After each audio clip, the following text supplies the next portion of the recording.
আচ্ছা, বিগত ভিডিওতে এই পর্যন্ত আমরা পড়া শেষ করেছিলাম।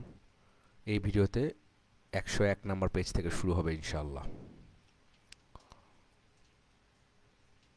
হাসান রাদিয়াল্লাহু আনহু থেকে বর্ণিত, তিনি বলেছেন, রাসূলুল্লাহ সাল্লাল্লাহু আলাইহি ওয়াসাল্লাম বলেন, আমি হাজরে আসওয়াদের কাছে ঘুমিয়েছিলাম। সহসা জিবরিল এলেন। তিনি আমাকে চিমটি কাটলেন। আমি উঠে বসলাম, কিন্তু কোনো কিছু না দেখে আবার শুয়ে পড়লাম। তিনি আবার এসে আমাকে চিমটি কাটলেন। আমি আবার উঠে বসলাম এবং কিছু না দেখে আবার শুয়ে পড়লাম। তিনি তৃতীয়বার এলেন এবং পুনরায় চিমটি কাটলেন। এবারে আমি উঠে বসতেই তিনি আমার বাহু ধরে টান দিলেন। আমি তার সাথে উঠে চলতে লাগলাম। আমাকে নিয়ে তিনি মসজিদে গেলেন। সেখানে আমি একটা সাদা বর্ণের জন্তু দেখতে পেলাম। তা ছিল খচ্চর ও গাধার মাঝামাঝি আকৃতির। তার দুই উরুতে দুটি পাখা। পাখার সাহায্যে সে পা সঞ্চালন করে, আর হাত দুটিকে সে দৃষ্টির শেষ সীমায় গিয়ে রাখে। তিনি আমাকে ওই জন্তুটির উপর সাওয়ার করালেন, অতঃপর আমাকে নিয়ে রওনা দিলেন। দুজনের কেউ কাউকে হারিয়ে না ফেলি এতটা পাশাপাশি আমরা চলতে লাগলাম। হাসান রাদিয়াল্লাহু আনহু তার বর্ণনায় বলেন, তারপর রাসূলুল্লাহ সাল্লাল্লাহু আলাইহি ওয়াসাল্লাম চলতে লাগলেন, আর তার সাথে জিবরিলও চলতে লাগলেন। বাইতুল মাকদিস গিয়ে তারা যাত্রা বিরতি করলেন।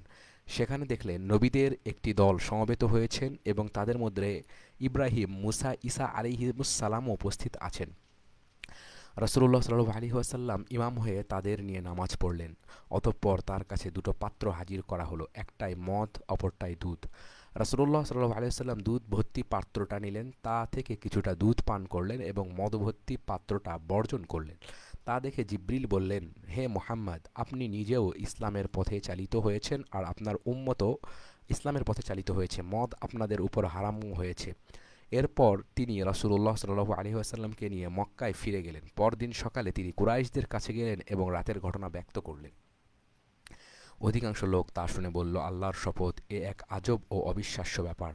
মক্কা থেকে সিরিয়া কত কাফেলা যায়, তাদের যেতে 1 মাস এবং আসতে 1 মাস সময় লাগে। আর এত লম্বা পথ পাড়ি দিয়ে মুহাম্মদ কিনা এক রাতে সেখানে গেল, আবার মক্কাও ফিরে এলো। হাসান রাদিয়াল্লাহু আনহু বলেন, এই ঘটনা শুনে বহু সংখ্যক মুসলমান ইসলাম ত্যাগ করল। লোকেরা আবু বকর রাদিয়াল্লাহু এর কাছে গিয়ে তাকে বলল, হে আবু বকর, তোমার বন্ধুকে তুমি কি বিশ্বাস করো? সে বলছে সে নাকি গতরাতে বাইতুল মাকদাস গিয়েছিল, সেখানে সে নামাজ পড়েছে, অতঃপর মক্কায় ফিরে এসেছে। আবু বকর বললেন, তোমরা কি তাকে অবিশ্বাস করো? সবাই বলল, হ্যাঁ, ওই তো মসজিদে বসে লোকজন এই কথাই বলছে।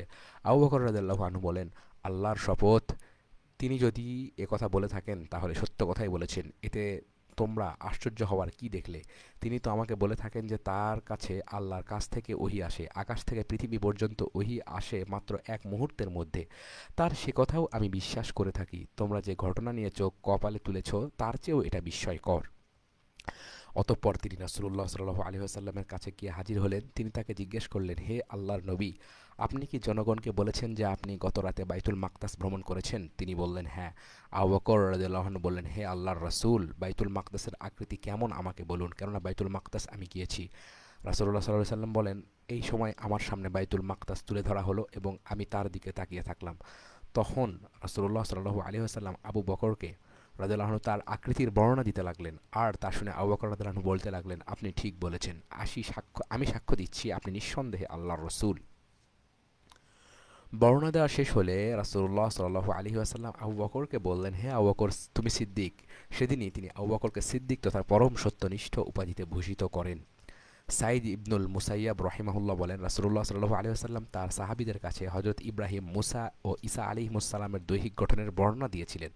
তিনি ওই রাতে তাদেরকে দেখেছিলেন। তিনি বলেছেন, দৈহিক গঠনের দিক দিয়ে হযরত ইব্রাহিম আলাইহিস সালাম তোমাদের সঙ্গীর অর্থাৎ স্বয়ং রাসূলুল্লাহ সাল্লাল্লাহু আলাইহি ওয়াসাল্লামের সাথেই অধিক সাদৃশ্যপূর্ণ। আর মুসা আলাইহিস সালাম বাদামি বর্ণের দীর্ঘকায় এক ঘাড়া গঠনের ও উন্নত নাসা সুপুরুষ ছিলেন। মনে হয় যেন সানুয়া গোত্রের লোক। ঈসা আলাইসাল্লাম মাঝারি গড়নের, লাল বর্ণের, নরম ও সোজা চুল এবং মুখে বহু সংখ্যক তিল বিশিষ্ট। দেখে মনে হয় তার চুল থেকে পানির বিন্দু গড়িয়ে পড়ছে, সবেমাত্র হাম্মাম থেকে গোসল করে বের হয়েছেন। তোমাদের মধ্যে উরওয়া ইবনে মাসুদ সাকাফির সাথে তার দৈহিক সাদৃশ্য সর্বাধিক। মেরাজের ঘটনা। ইবনে ইসহাক বলেন, আমি বিশ্বস্ত সূত্রে জানতে পেরেছি যে আবু সাঈদ খুদরি রাদিয়াল্লাহু আনহু বলেছেন, আমি রাসূলুল্লাহ সাল্লাল্লাহু আলাইহি ওয়াসাল্লামের মুখ থেকে শুনেছি, তিনি বলেছেন, বাইতুল মাকদাসের অনুষ্ঠানাবলী সমাপ্ত হলে আমার সামনে ঊর্ধ্বাকাশে আরোহণের সিঁড়ি হাজির করা হলো। এমন সুন্দর কোনো জিনিস আমি কখনো দেখিনি। মৃত্যুর সময় হলে মানুষ এই সিঁড়িই দেখতে পায় এবং এর দিকে চোখ মেলে তাকিয়ে থাকে। আমার সঙ্গে জিব্রাইল আমাকে ওই সিঁড়িতে আরোহণ করালেন এবং আমাকে সাথে নিয়ে আকাশের একটি দরজায় গিয়ে থামলেন। এই দরজাকে বাবুল হাফাজহ বা রক্ষকদের দরজা বলা হয়। এখানে ইসমাইল নামক একজন ফেরেশতা কর্তব্যরত রয়েছেন। তার অধীনে রয়েছে ১২,০০০ ফেরেশতা।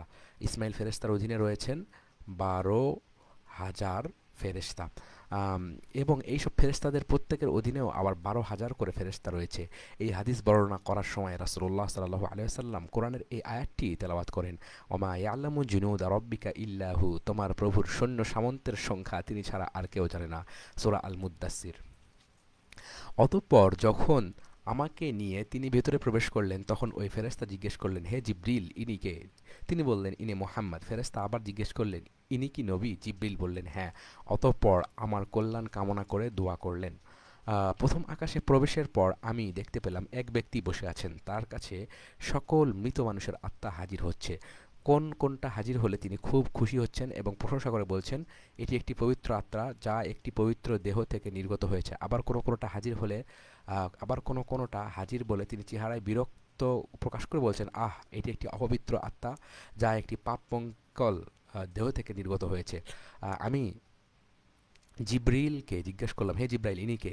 জিবরিল বলেন, ইনি আপনার পিতা আদম আলাইহিসসালাম। তার কাছে তার সন্তানদের আত্মা হাজির করা হয়। কোনো মুমিনের আত্মা দেখলে তিনি আনন্দিত হয়ে বলেন, এটি একটি পবিত্র আত্মা যা একটি পবিত্র দেহ থেকে বেরিয়েছে। আর কোনো কাফেরের আত্মা দেখলে তিনি আর্তনাদ করে ওঠেন, তাকে অপছন্দ করেন এবং তার প্রতি বিরক্ত হয়ে বলেন, এটি একটি পাপাত্মা